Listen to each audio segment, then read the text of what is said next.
Sosial Xidmətlər Agentliyi ahıl şəxslər üçün sosial xidmət müəssisəsinə media tur təşkil edib.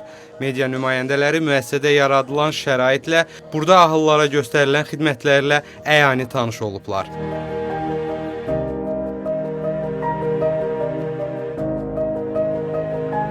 Qeyd edilib ki, ahıl şəxslər üçün sosial xidmət müəssisəsinə yaşı 70 və 70-dən yuxarı olan, tamamilə və ya qismən özünə qulluq qabiliyyətini itirən, psixi və yoluxucu xəstəliyi olmayan, eləcə də qulluq edə biləcək yaxın qohum və qanuni nümayəndələri olmayan şəxslər qəbul edilir.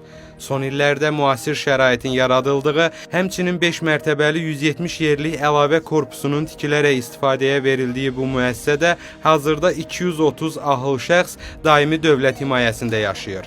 Burada ahıl sakinlərin asudə vaxtlarının səmərəli təşkili üçün tədbirlər, mədəniyyət mərkəzlərinə, müxtəlif istirahət mərkəzlərinə ekskursiyalar, gəzintilər və s. təşkil olunur. Media nümayəndələri ahılların təqdimatında tamaşaya baxıblar, onlarla futbol oynayıblar, birlikdə çərşənbə tonqalı qalayıblar.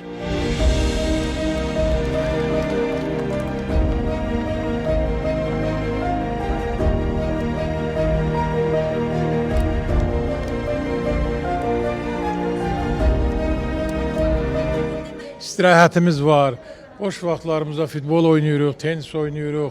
Mən tamaşalar hazırlayırıq. Bizim Azərbaycanın incə sənətindən keçmiş bizim rəhmətli aktyorlarımızın o tamaşalarından parçalar hazırlayırıq, səhnəyə qoyuruq.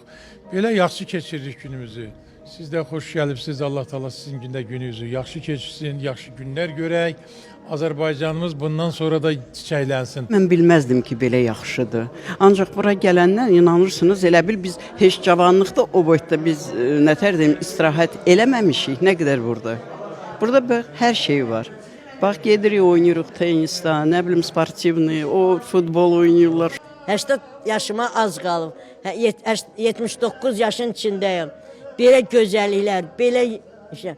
Nə deyim, valla. Deməyə artıq arxiv dolu deyib, başına dönərəm sənin.